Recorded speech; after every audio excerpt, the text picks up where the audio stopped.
Datos.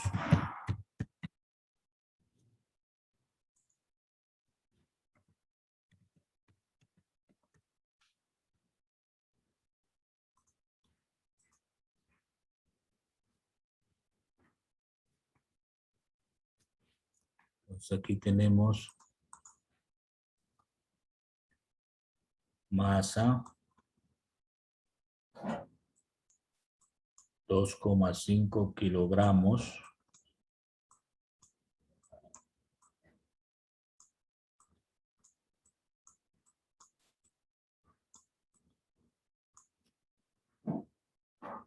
Además tengo una distancia de 2,20 metros.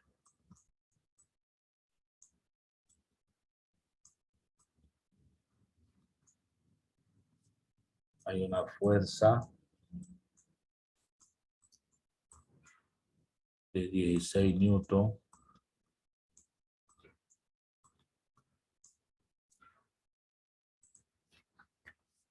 Además tenemos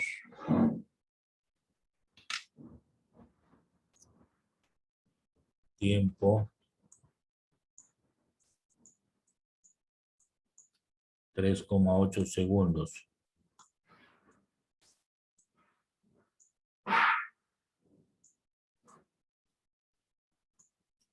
Nos piden el trabajo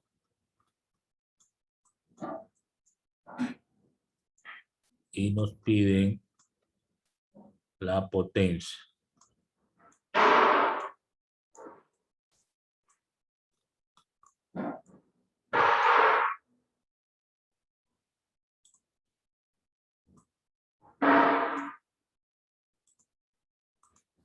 Figura.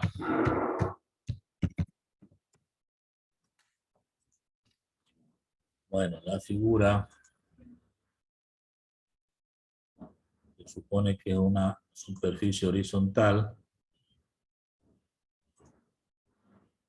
Hay un bloque.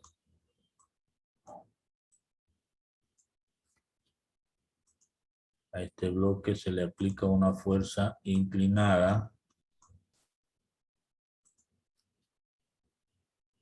Y este bloque pues se traslada. Se mueve hasta otra posición.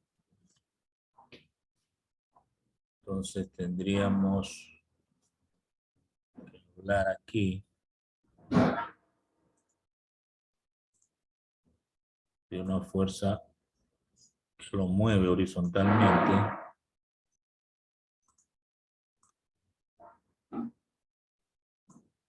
De esta manera, ¿no?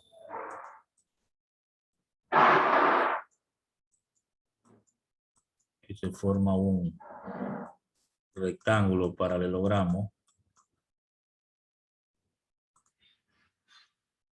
Entonces aquí tendríamos Fx,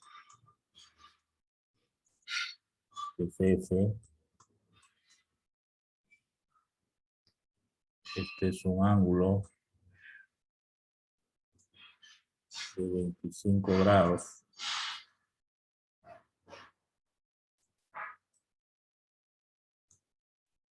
Este es Fy.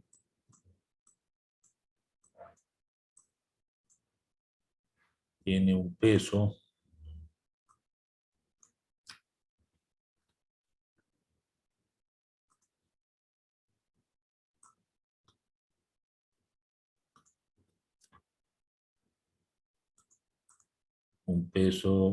se la define como el producto de masa por gravedad, ¿no? Esta es la masa.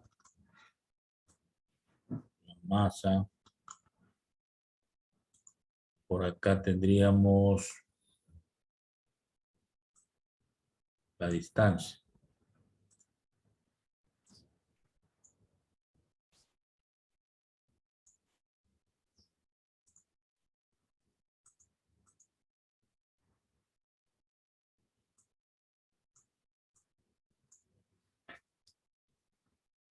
¿Qué más? Tendríamos también la normal.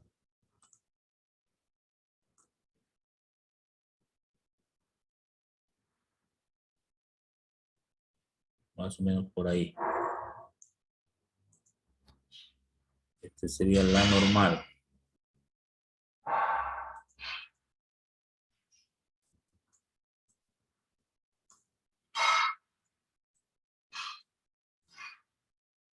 Bueno, son datos de la figura. Una ilustración que nos permite hacer el análisis. Vamos a los cálculos.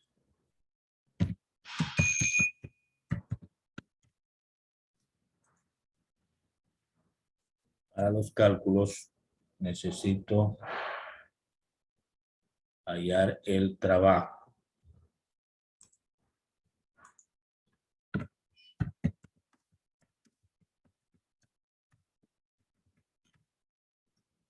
Para el trabajo,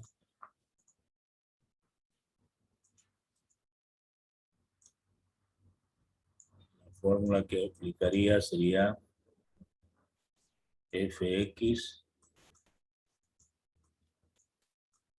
por la distancia. Entonces, Fx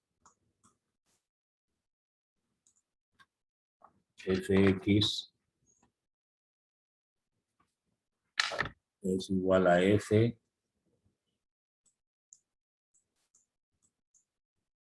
por el coseno del ángulo y por D. Entonces quedaría 16 newton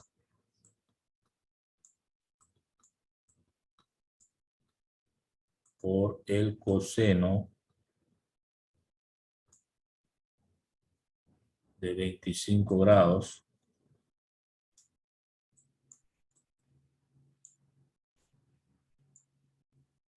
por la distancia 2,20 metros.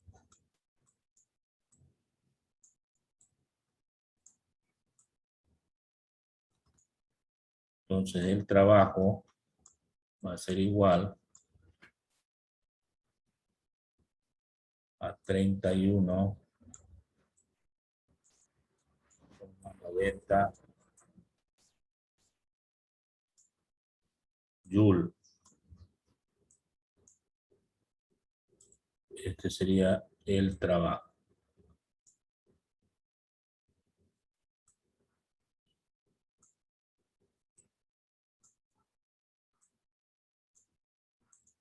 Bien.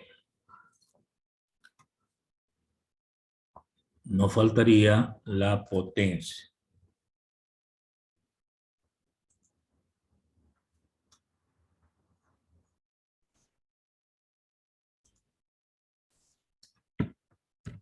Para la potencia,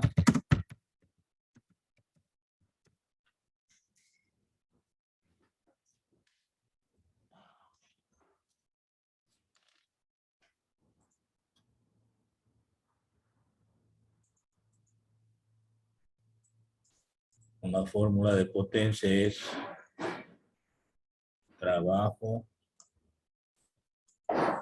tiempo. El trabajo es 31,90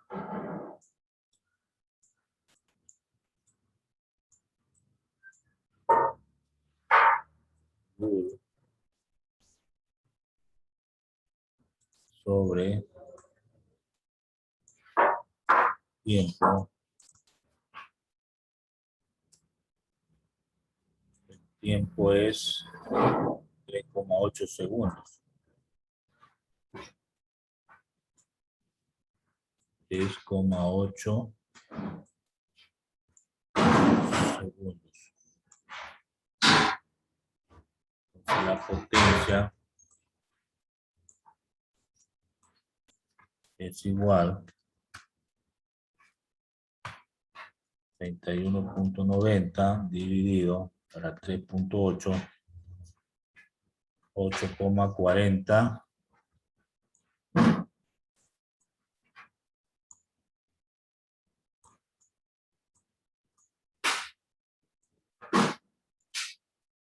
vatios.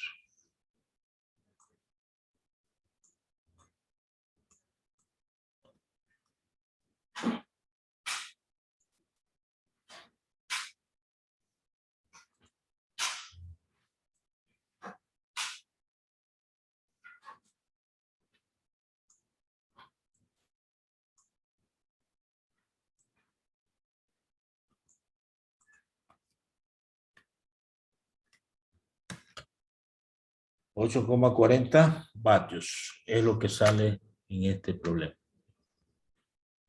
Entonces tengo el problema 8 resuelto. Nos piden el trabajo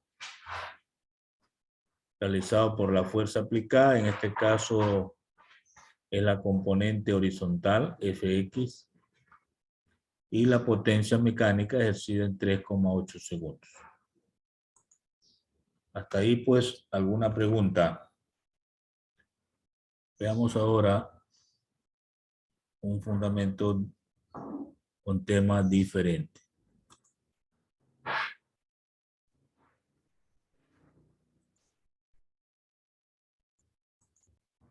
A ver, veamos este tema. Esto es de elasticidad. La elasticidad de los cuerpos. Bueno, a veces decimos este cuerpo es bastante elástico, ¿no? Es decir, que se estira, se encoge al aplicar fuerzas.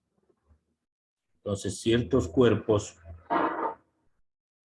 tienen una elasticidad muy apreciable, ¿no? Aunque en la vida real, pues, aunque sea rígido un cuerpo, aparentemente tiene cierto grado de elasticidad.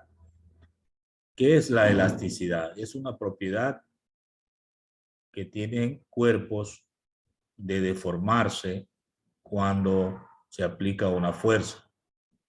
Pero después que se retira la fuerza, vuelve a su estado original, a sus dimensiones originales. Entonces, se deforma por la aplicación de la fuerza, pero una vez que se retira la fuerza, vuelve a su estado original. Ahí decimos que el cuerpo tiene una elasticidad. Pero la elasticidad pues no es infinita, es decir, tiene un límite.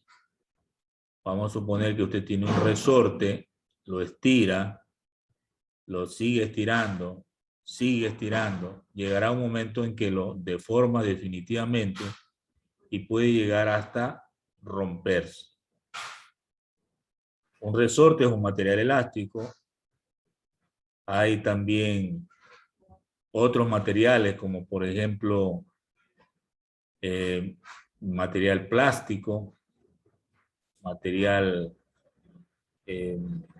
maleable como la plastilina, tiene cierto grado de elasticidad, pero en la plastilina, pues, si usted aplica una fuerza, lo deforma y no retorna a su posición inicial. Ahí decimos que más que elástico es un material plástico, o sea, queda deformado completamente. Esta es la idea de la elasticidad. Hay una ley que fue estudiada por un físico, Robert Hood, y se conoce como ley de Hood. Se aplica a materiales elásticos y nos dice que el alargamiento que sufre un material es directamente proporcional a la fuerza aplicada sobre el mismo, ¿no? Entonces, por ejemplo, a resorte se aplica y puede determinarse multiplicando una constante propia del resorte, que se llama constante elástica del resorte, por la elongación o alargamiento que sufre el resorte.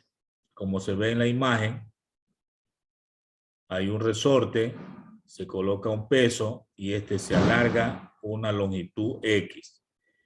Ahora, esa longitud va a depender de la calidad del resorte. Por eso es que cada resorte tiene una constante elástica. En los problemas siempre van a decirle cuánto es el valor de la constante, cuánto se estira el resorte al aplicar una fuerza, y así usted puede hallar la magnitud de la fuerza. El signo menos en la fórmula indica que es contrario, la fuerza es contraria al alargamiento. Por ejemplo, el alargamiento del resorte, según la imagen, es hacia abajo, ¿no? Sufre hacia abajo un alargamiento, pero la fuerza es contraria. La fuerza que realiza el resorte es hacia arriba. Entonces, como son opuestos el alargamiento y la fuerza en el sentido, por eso aparece el signo menos. Es la explicación del signo menos.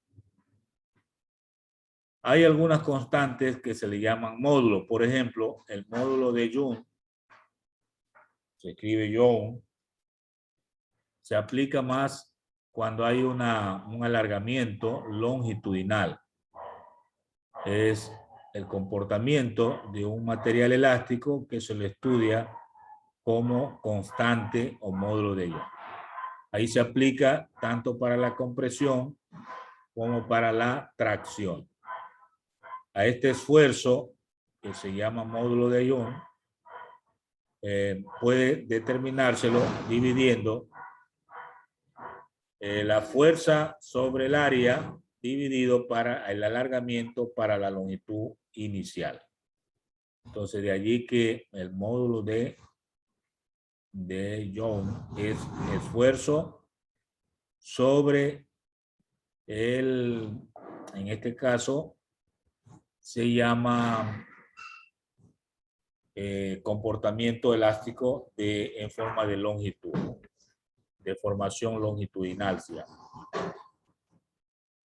La energía potencial elástica, que ya la aplicamos en un problema, es justamente aplicada a resortes y es un medio de la constante por el cuadrado de la elongación.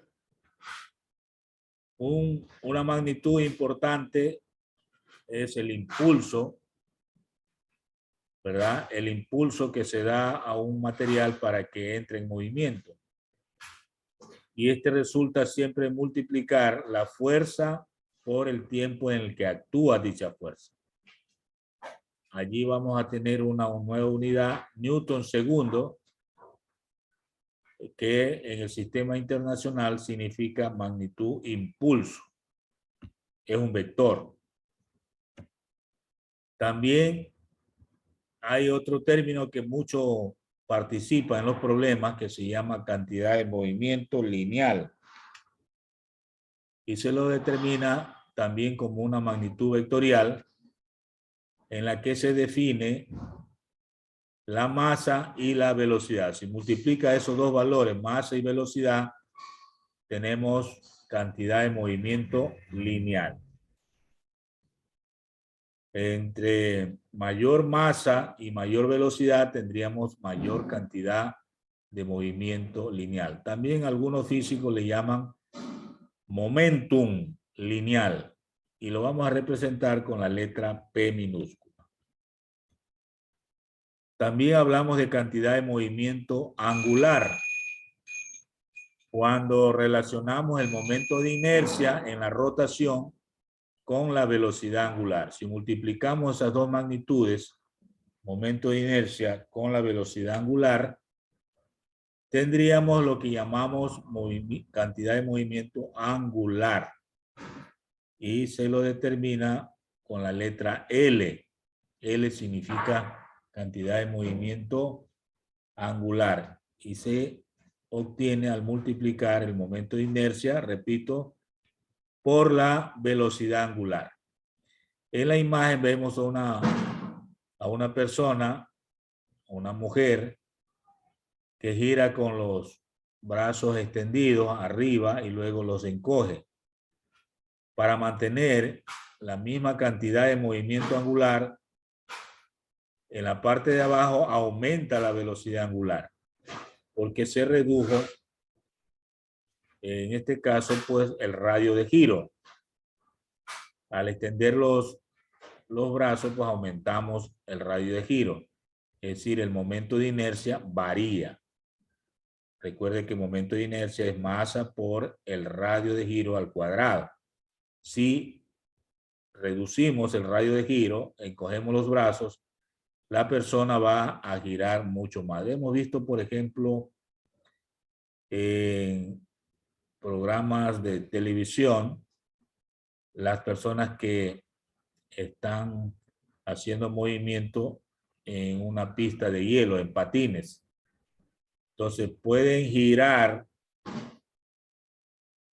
con gran velocidad angular y detenerse si extienden los brazos, ¿no? Porque al extender los brazos aumenta el radio y con eso reduce la velocidad angular y aumenta el momento de inercia.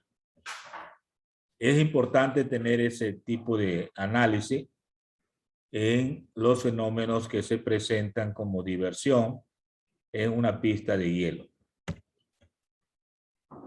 Una cantidad de movimiento angular generada por una partícula puede trabajársela en forma vectorial multiplicando el radio vector por la cantidad de movimiento lineal.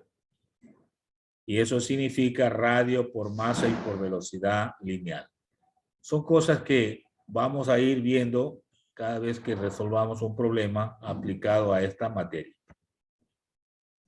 Una relación entre impulso y cantidad de movimiento lineal, se llega a la conclusión de que es igual el impulso a la variación de cantidad de movimiento lineal y se parte pues de una deducción a partir de la fórmula que tiene que ver con la ley de Newton, la segunda ley de Newton, y en vez del tiempo sustituimos por la fórmula de movimiento y llegamos a establecer que el impulso equivale a la variación de cantidad de movimiento lineal. Otro aspecto importante, así como la ley de la conservación de la energía, también existe una ley de conservación de la cantidad de movimiento. Se aplica mucho en choques de cuerpos, como por ejemplo, en choques de bolas en un juego de billar o en choques de vehículos o en cualquier choque, ¿no? Donde intervienen dos cuerpos. Allí podemos decir que la suma de cantidad de movimiento antes del choque es igual a la suma de cantidad de movimiento después del choque. Esta relación o esta igualdad es lo que se conoce como ley de la conservación de la cantidad de movimiento lineal. En la imagen pues se ve, por ejemplo, la esfera 1 con la esfera 2 chocando y eso hace que las fuerzas cambien de sentido y se produzca una cantidad de movimiento después del choque. Lo mismo ocurre cuando se ligan, por ejemplo, dos esferas a través de un resorte. Entonces, antes y después debe existir la misma cantidad de movimiento. Hasta ahí, pues, una parte importante de fundamentos conceptuales. Vamos a ir a practicar un poco sobre esto. Vamos a colocar en la pizarra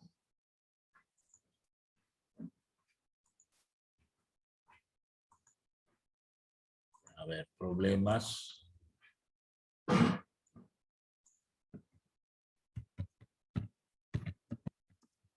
referidos pulso, cantidad de movimiento.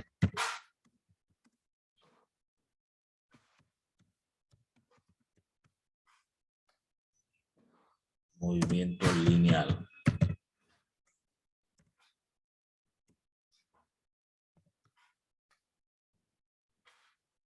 A ver, para practicar un poco sobre esto.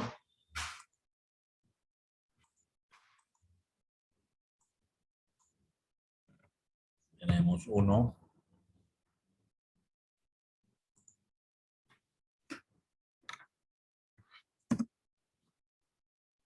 A ver, dice un cuerpo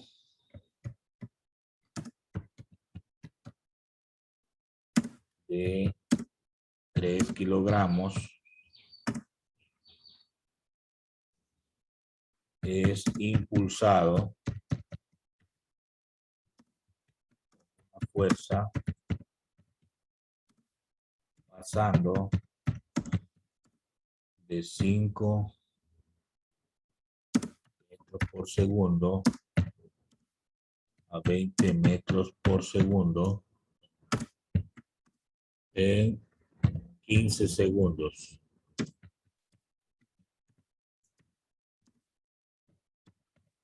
Calcular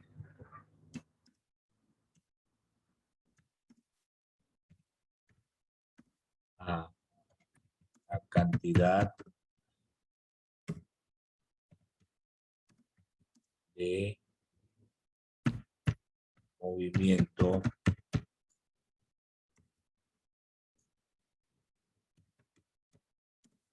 lineal al inicio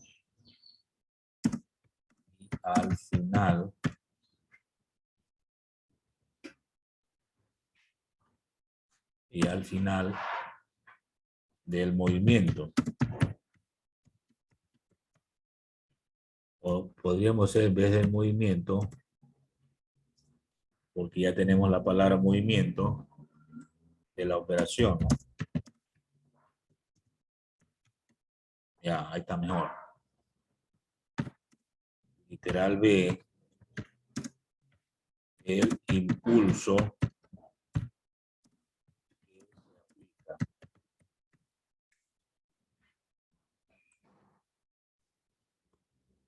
Bien, tengo ahí un problema inicial. Vamos a colocar acá datos.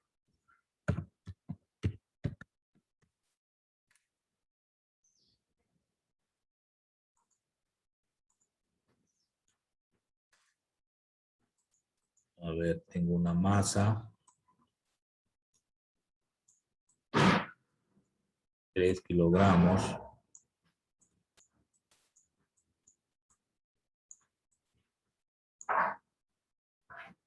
Una rapidez inicial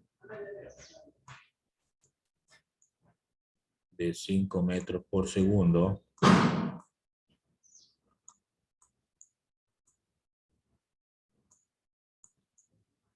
Una rapidez final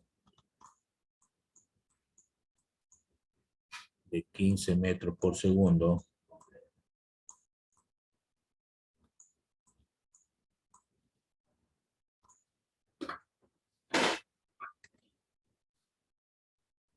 Bien.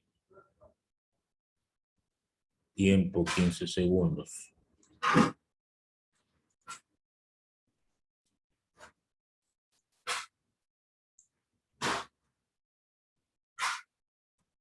Nos piden cantidad de movimiento lineal. Sería PO al inicio. PF al final. Y también me piden el impulso. Vamos a colocar la letra I para impulso.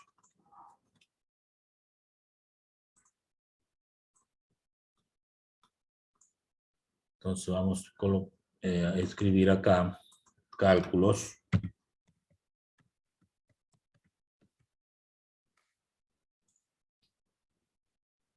Entonces, para la cantidad de movimiento,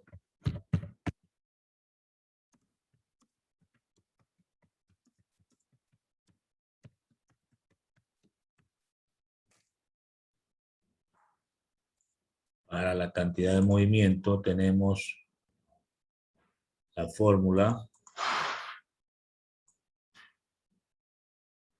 inicial sería masa por la velocidad inicial. 3 kilogramos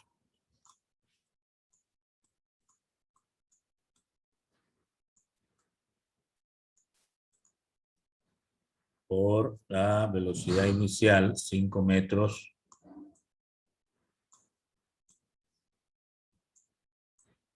sobre segundo. Entonces nos da 15 kilogramos por metros sobre segundo. Esto sería al inicio, ¿no? Esta es la cantidad de movimiento lineal al inicio.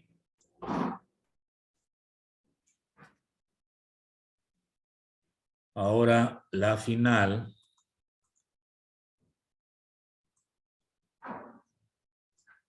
sería PF, masa por velocidad final,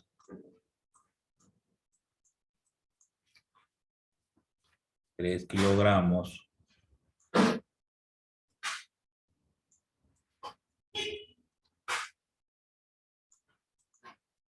por la velocidad final, 15.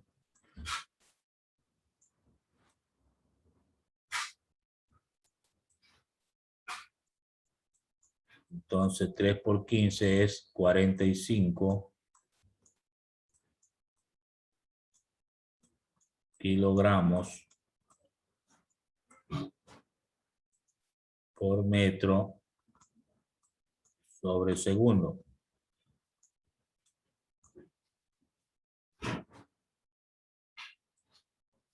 Entonces esto es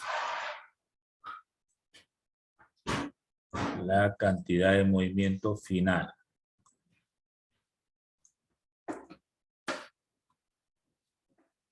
Muy bien, para el impulso,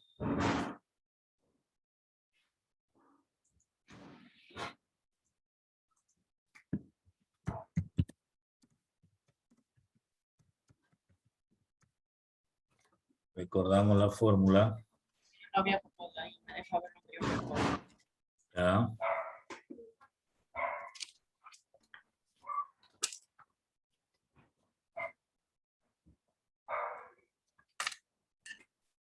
En los teléfonos, por favor, ¿Listo? que no se ve, pero está compartiendo lo anterior.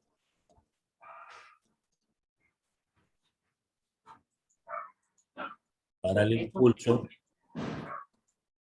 De que comparta lo de la pizarra anterior, por favor, que me falta una parte.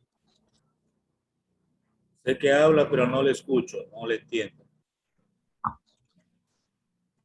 Que comparta que comparta la pizarra anterior, que me falta una parte. La pizarra anterior que le pase, ya, ahí está.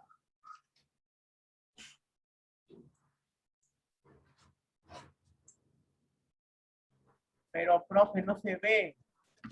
Solo está la que está compartiendo ahora. Ah, ya se ve. ¿Ya la vio?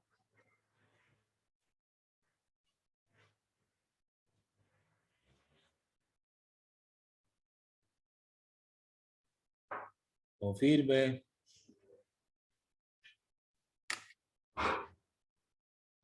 Ya, profe. Bueno. Entonces tengo el impulso es igual a la variación de la cantidad de movimiento. O sea, significa cantidad de movimiento final menos cantidad de movimiento inicial.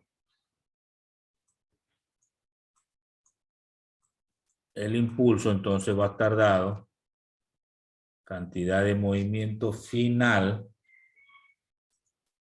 es 45 menos 15, ¿no?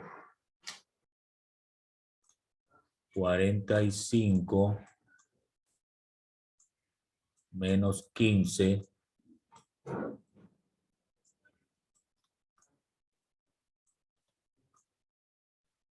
kilogramos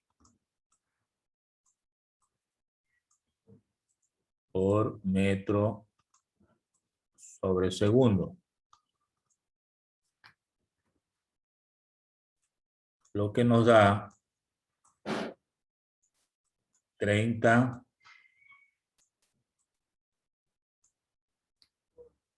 kilogramos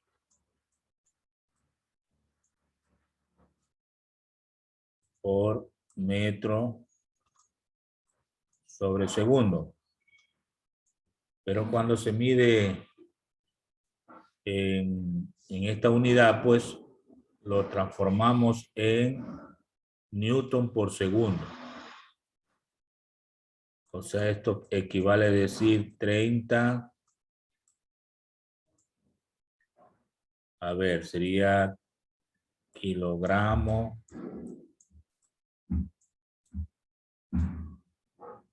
por metro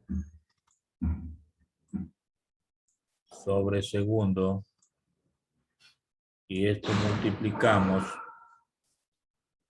por segundo sobre segundo. Nos da 30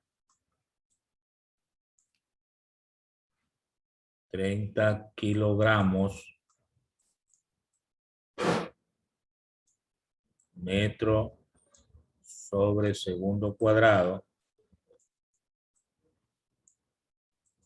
por segundo, lo que hace que la respuesta la coloque, cuando hablamos de impulso, en 30 newton por segundo. Newton por segundo. Así se escribe la respuesta cuando se habla de impulso.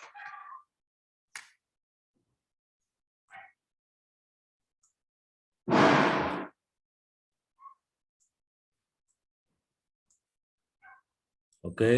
Entonces, hemos calculado dos cosas: el impulso y la cantidad de movimiento al inicio y al final de la operación.